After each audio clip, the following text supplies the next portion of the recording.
Oi gente, eu sou a Marina Sestito, coordenadora de redação do Estude. Hoje a gente vai fazer mais uma análise de proposta. Hoje a gente vai ler juntos a proposta que trata sobre o déficit habitacional no contexto brasileiro. Vocês acham que todo mundo tem moradia? Vocês acham que todo mundo consegue viver com dignidade em algum lugar, consegue ter uma casa?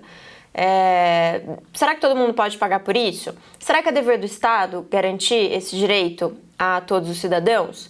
A gente vai ler juntos a proposta, essa proposta que foi elaborada aqui pelo Estude e vai tentar entender como trabalhar com esse tema, como construir uma argumentação sobre essa questão, tudo bem? Vamos começar então com a leitura do direcionamento padrão do Enem. Esse direcionamento está em todas as propostas do Enem de redação, todos os anos a gente tem esse mesmo direcionamento e nesse início a gente já sabe exatamente o que a correção vai esperar da gente. Vamos ler junto então. A partir da leitura dos textos motivadores seguintes, então vamos trabalhar com a ideia da coletânea, com a ideia dos textos motivadores e com base nos conhecimentos construídos ao longo de sua formação. Então vamos trabalhar com a ideia da coletânea, mais com elementos externos que vocês vão trazer para o texto, a partir daquilo que vocês aprenderam na formação escolar de vocês e também nas vivências cotidianas, naquilo que vocês observaram sobre o mundo, nas análises que vocês fizeram sobre aquilo que vocês observaram do mundo. Redija texto dissertativo argumentativo em norma padrão da língua portuguesa sobre o tema déficit habitacional no contexto brasileiro. Déficit é aquilo que falta, né? Então, será que a gente tem algum déficit habitacional? Será que a gente tem falta de moradia no Brasil? É isso que a gente vai discutir nessa proposta. Apresentando propostas de intervenção, então vamos tentar resolver esse problema, entendendo que a falta de moradia no Brasil é um problema, as pessoas não terem onde morar, não terem condições de ter uma casa, de ter uma moradia, isso é um problema, então a gente vai ter que resolver. E a gente precisa também respeitar os direitos humanos. A gente não pode, por exemplo, falar, tem muita gente que não tem casa. Vamos fazer o seguinte, a gente mata todas essas pessoas e aí só vão sobrar as pessoas que têm casa. Isso seria ferir os direitos humanos. Isso levaria à anulação do texto de vocês no Enem oficial, tá bom? Selecione, organize e relacione de forma coerente e coesa argumentos e fatos para a defesa de seu ponto de vista. Então, a gente vai avaliar a capacidade de vocês de escolher os elementos que vocês vão trazer para o texto, como que vocês vão trabalhar a relação entre esses elementos e se vocês vão conseguir defender um ponto de vista sobre isso de forma coerente e coesa. Se vocês vão conseguir encaixar todos esses elementos que vocês trouxeram, se vocês vão conseguir analisar todos os dados que vocês trouxerem para o texto, tá bom? Então essa proposta ela é formada por 3 textos, sendo que o primeiro texto é uma charge, o segundo texto é um textinho escrito mesmo, e o terceiro texto é um levantamento de dados, né, sobre o déficit habitacional em 2010 e em 2014. Então a gente vai ver se esse déficit habitacional ele tem aumentado, se ele tem diminuído, se ele tem permanecido igual. A gente vai analisar como que está essa questão no Brasil e como ela vem se desenvolvendo, como ela foi se desenvolvendo de 2010 a 2014, que foi o último dado que a gente obteve. A gente não tem estudos mais recentes sobre essa questão, então a gente vai trabalhar com os últimos dados que foram divulgados a esse respeito, tá bom? Vamos começar então com o texto 1. No primeiro texto, geralmente as pessoas veem uma imagem na coletânea, na proposta de redação, falam, tá aqui para ilustrar, tá aqui para ficar bonito. Não preciso nem analisar isso aqui. Gente, se tá na coletânea, faz parte dos textos motivadores, precisa ser analisado. Então, se a gente tem uma charge, se a gente tem uma imagem, ela não tá ali para ser bonito, para você olhar e falar, nossa, que proposta linda. Tá ali para ser analisado. Tá ali para trazer algum elemento para a argumentação de vocês, tá bom? Então, nesse primeiro texto, a gente tem uma imagem que a gente vai aprender como analisar. Primeiro, a gente vai buscar todos os elementos que fazem parte desse estímulo visual. A gente tem, então, representados um morador de rua, que está em cima de alguns jornais, que a gente pode entender que seria considerado a casa dele. Tem uma outra pessoa que está pisando num desses jornais, então estaria no espaço que esse morador de rua delimitou como a casa dele. Vamos pensar um pouquinho sobre isso. O jornal é uma casa o suficiente? Vocês acham que dormir num jornal, viver em cima de um jornal, seria algo desejável? Seria algo aceitável? Aparentemente, esse morador de rua tem como casa somente esses jornais. E tem uma pessoa que está pisando nesse jornal. Então, existe também um estímulo textual nessa imagem, que é esse morador de rua perguntando: quer sair da minha varanda? Pedindo para esse outro homem, essa outra pessoa, sair da varanda dele. O que ele está chamando de varanda? Um pedacinho ali de jornal que ele estabeleceu como sendo a moradia dele. Então, se tem alguém num desses pedacinhos de jornal, está na varanda dele, ou poderia, sei lá, estar no quarto dele. Estaria em um espaço que ele delimitou como a moradia dele. Como que a gente pode entender essa charge? É muito interessante a gente notar que a gente lança a mão de um certo humor para fazer uma crítica a uma situação que é terrível.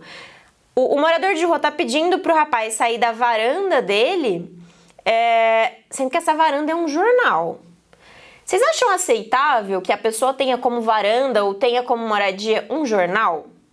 Vocês acham que isso não indica um déficit habitacional? Não indica que esteja havendo uma falta de moradia para as pessoas? Vamos trazer essa ideia para o texto, então. A gente não vai precisar citar essa imagem, a gente não vai precisar falar muitos moradores de rua têm como sua varanda um pedaço de jornal. A gente não vai fazer isso, tá bom?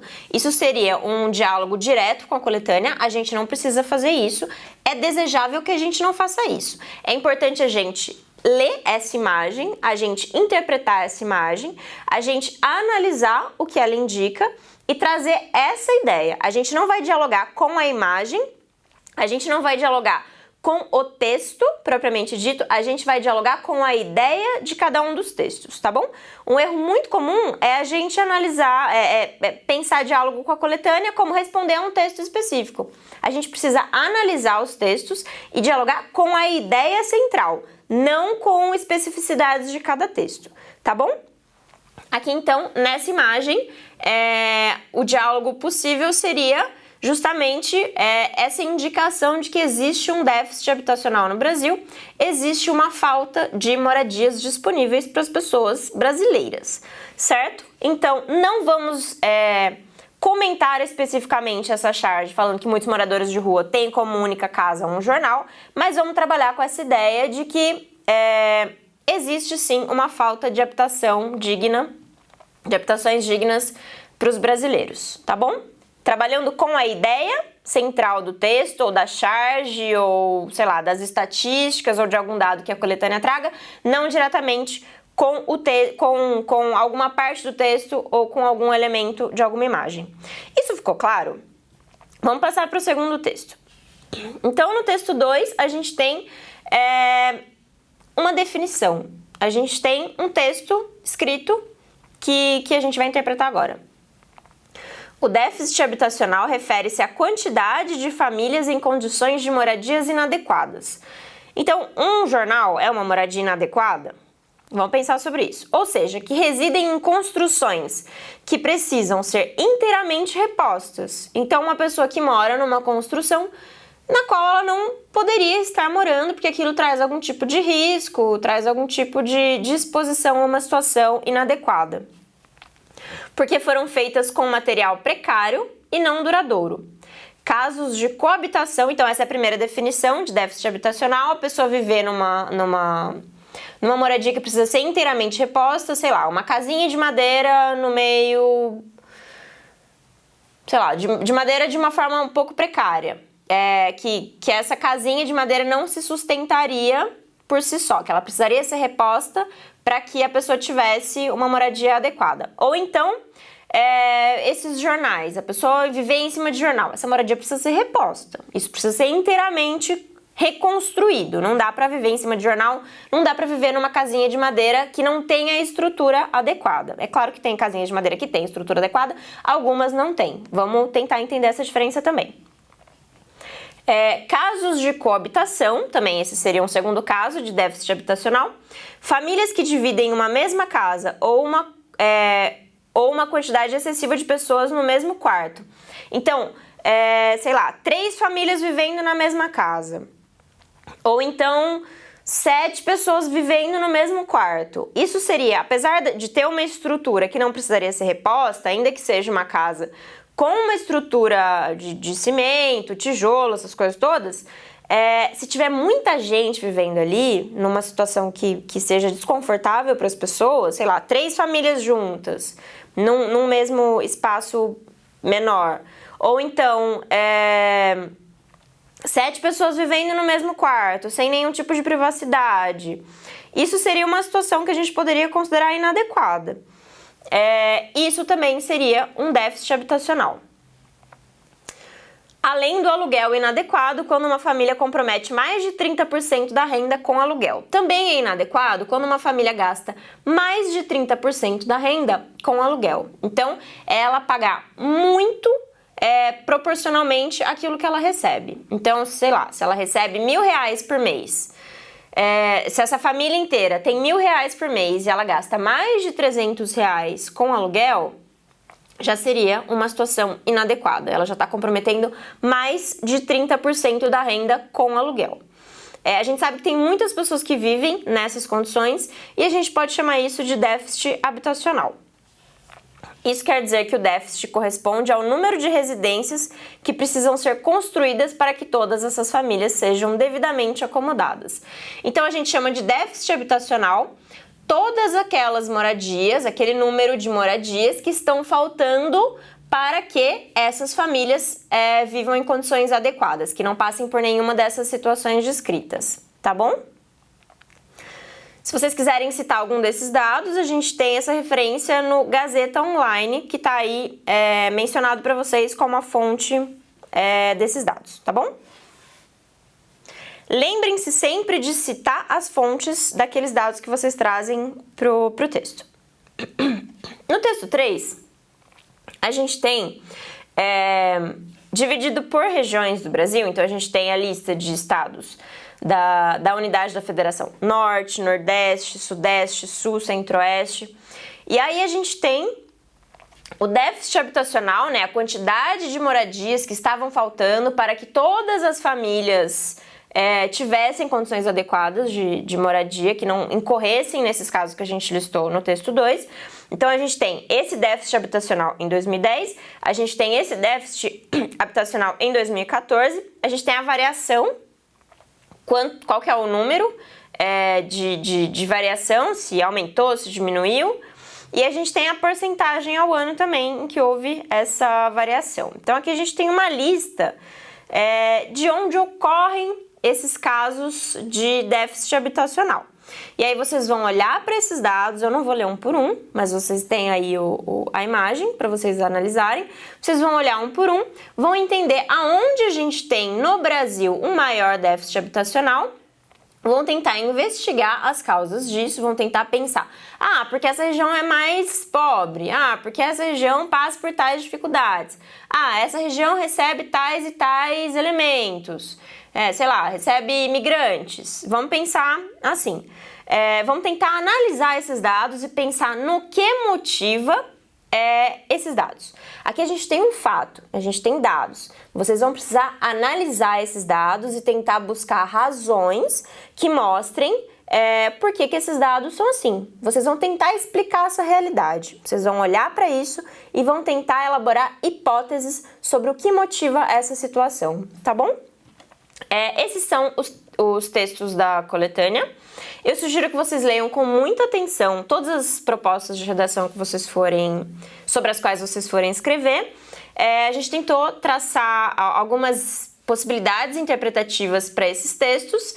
Se vocês interpretarem esses dados de alguma outra forma, fiquem à vontade também, só tomem muito cuidado para não fugir do recorte temático estabelecido pela proposta, que é déficit habitacional no contexto brasileiro. Não dá pra gente falar de déficit habitacional no mundo de maneira geral, a gente precisa fazer o recorte para o contexto brasileiro e a gente precisa sempre buscar interpretações que caibam nesses textos. A gente precisa olhar para esses textos e pensar se aquela interpretação que a gente está fazendo, ela é possível para esse texto ou se a gente está viajando, a gente está tirando essas interpretações de alguma coisa que não seja sustentada por esses textos, tá bom? Então, Vejam os textos motivadores, tentem analisar as possibilidades interpretativas de cada um e tentem construir a argumentação de vocês com base nessas ideias. Lembrando que a gente não precisa dialogar especificamente, sei lá, listar o que diz o texto 1, listar o que diz o texto 2, listar o que diz o texto 3, fazer um texto com base, uma redação com base em todas essas ideias, mas a gente precisa entender qual que é a ideia central de todos esses textos motivadores e relacionar com essa frasezinha da proposta de redação, que é déficit habitacional no contexto brasileiro, tá? Tentem não fugir desse recorte do contexto brasileiro, porque a gente precisa falar de Brasil, tá bom? Bom, espero que tenha ajudado e a gente se vê então na próxima análise de proposta.